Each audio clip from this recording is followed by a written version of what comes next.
Hello everyone, and welcome to Jumperman Tech, where we specialize in HVAC but do everything DIY. And today we have a service call for a 2-pipe fan coil unit where we're currently in the chilled water season, but the electric heat doesn't work on a chilly day.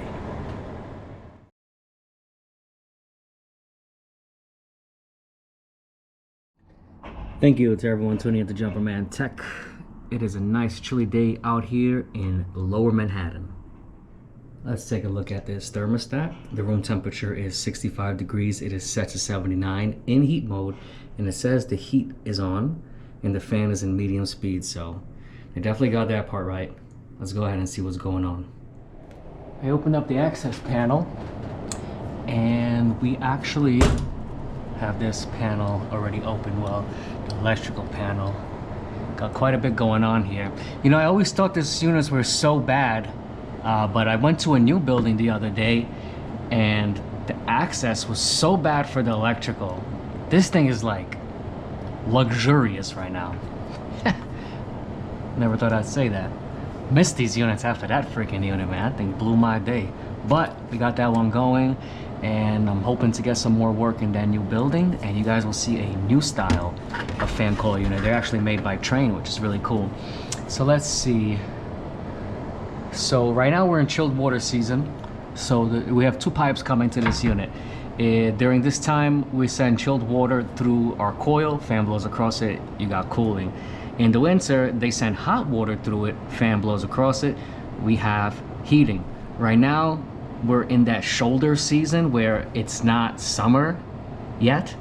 Okay, so we might have a few random warm days, so they definitely switched over. It's definitely that time.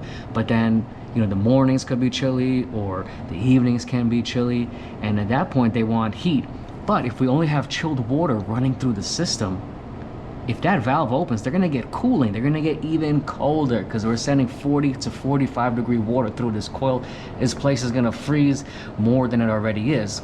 So there's these special auto changeover switches that's supposed to read the pipe temperature. So if it's cold, instead of opening up the water valve and providing cooling, even though we're calling for heat, right? It actually redirects the power to energize this black relay, which in return turns on the electric heater. So right now I see 2 thick pink wires, and let me show you. Let me get a little closer in here for you guys. Just trying to get a good light here, so got my Milwaukee light, of course, best light in the universe. So try to see what's going up there. You guys look carefully. We got 2 thick red wires and 2 thick white wires.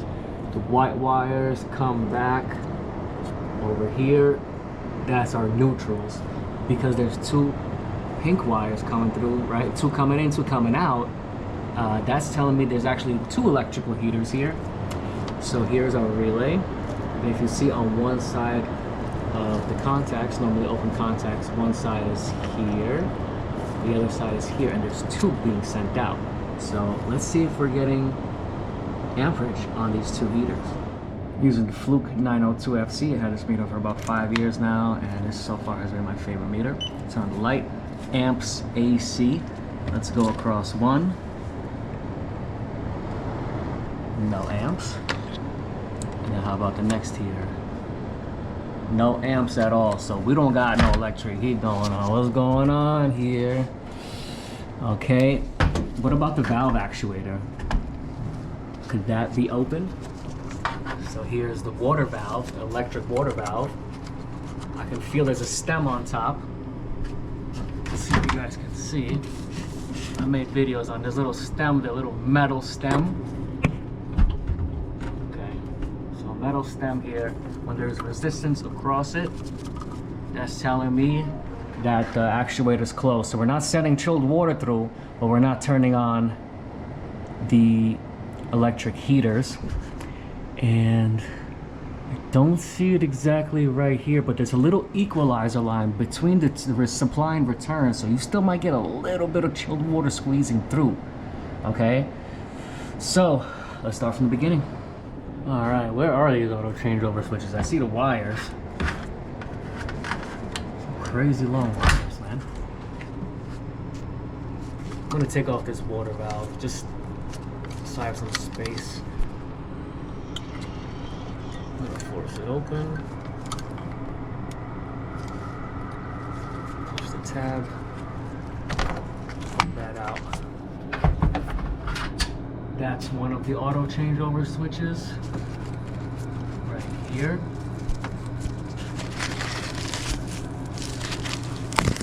Whew. And there's the second one up top. And you know what? One is on the return and one is on the supply. They should all be on the supply actually, before the water valve. Interesting. Not a good idea. That could be an issue in itself. I do have chilled water running through it now. Let's quickly check to see before we start tracing from the beginning. Let's trace from the back actually. So I'm gonna put my meter on volts.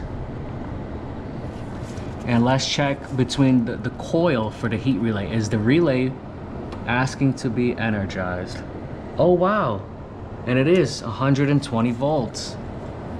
That means this heater should be on. Amps? No amps.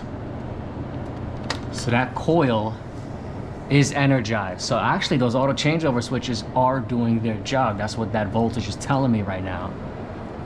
Do we have power for this heater? What happened here? Let's see, where can I put this, man? About frying the place. Can I go through here? That's a little sketchy, but do we have power coming in? I'm gonna go from one side to ground. We do. Power. Oh wow. Okay. And then between the two, I probably have 120 now.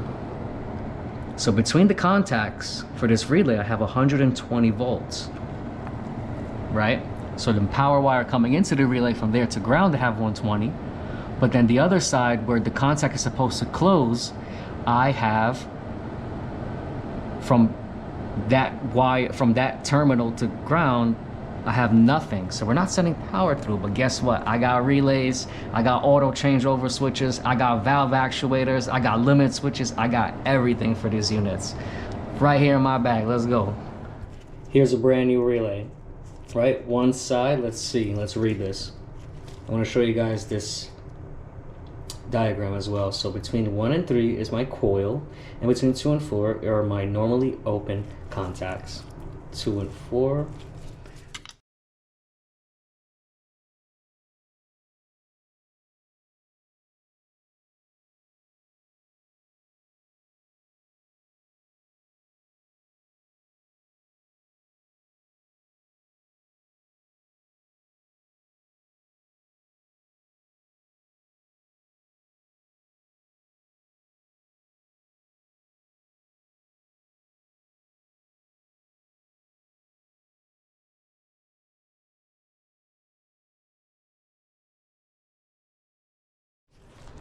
These two are my contacts, normally open, and these two are my coil. So what's happening right now is that when I check between these two, I have 120 volts, meaning this coil is energized, right? And if we have normally open contacts, so when there's no power applied to the coil, these two are open, right? Basically, these two are not touching. When the coil energizes, right? These two are gonna close. So our line voltage coming in right now is gonna send power here to the heaters. And then out of the heaters comes back neutral and we get heat. So I have the coil energized, right? But I'm not sending power through to send power to those heaters. That's why they're not on. So let's say this side is where the power is just sitting. There's power here all the time. From here to metal, I had 120 volts. But from here to metal, I had nothing. Meaning there's no power being sent from here to here. Okay? So that's what I'm seeing right now. That's what we just tested. Kind of give you guys an idea of, you know, what I'm seeing here. So between the two, when the contacts are open, I have, which is what we have right now, I had 120 volts. that means this is an open contact. If I had 0 volts between the two, that means the contacts are closed and it's allowing power. We didn't have that. Let's go ahead and swap this. I just turned the power off. You know what's crazy about these old relays? These are original. Maybe I'll show you guys in a picture, but if you look at the screw here, the screw is coming down. That means you gotta take out the whole fan motor and blower assembly to get to that screw. You know, we're just gonna have to leave that in there and then mount a new relay right here. So, jeez man, what a mess. Here's my new relay. I'm gonna mount it over there where I can try to possibly close this panel. I have a tiny short screw. This is a self-tapper Phillips screw, and I'm gonna use a really short one because I know there's an electrical heater up there and I don't want to puncture it. So, yeah, you're not gonna see the electric heater because you gotta open this cover, take down the whole blower assembly, and it's behind it. That's the only way you're gonna get to see anything there.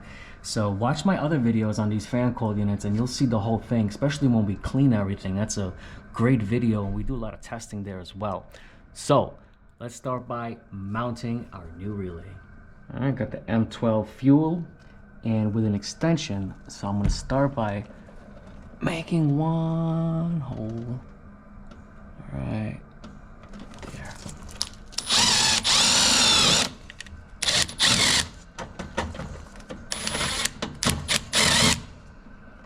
Make sure to wear eye protection, guys. You don't want this stuff in your eyes. All right, and make sure when you mount it, you know what's what. So left side is 1 and 3. So left side is gonna be our coil. And I even have a video on how a relay works, how to test them, and all that. So definitely wanna see that. Explore the page, guys. Come out with new videos every week. If you could do me one favor, drop a like, leave a comment, and subscribe if you haven't already. Helps out the channel a lot. Okay. That one's in, and then straighten the relay out, and I am going to zip the next screw with it in place. There we go. Got the Vito Pro Pack Tech MC. This bag is fire. All right, let's grab my Knipex needle nose pliers. Let's pull out these connections. Power is off, guys. Always make sure of that. So 2 wires here. 1, 2, and these 2 are gonna go across your coil. Right, 2 across the coil. Then you have 2 wires for the contacts. So we're gonna take this set of cables, one side of the contacts, and this one on the other side of the contact. So quick easy swap. It's a little hard to see this mess. There's so much going on here, but there we have it. 2 wires on the coil and 2 wires, well 3 technically, and 2 connections on our contacts. Let's go ahead and test this thing again. Just turn the power back on. Let's put the system on heat, raise that temperature. Now we got our ammeter across that wire. Got 8 amps on one heater, let's go. Next heater, come on, come on. All right, 7.8. Both heaters are running. Let me just carefully leave that there. And let's let this unit run. And let's see what happens. That's a beautiful thing right there, guys. Let's give this thing a chance because I actually just closed this valve. I just put it back. I had the water propped open, so we do got chilled water across it. So we're gonna start giving it a chance. We are going to write a work order in the meantime, and let's see what happens in this room. But that right there, it's awesome. Give it a little bit of time, and we are up to 70 degrees in the room. It's looking good. Always confirm that your air filter is clean, of course. But we're still pushing heat. We're gonna wrap this one up here. If anyone found this video interesting or helpful, please drop a like, comment, and subscribe as I come out with new videos every week. I'll catch you all next time.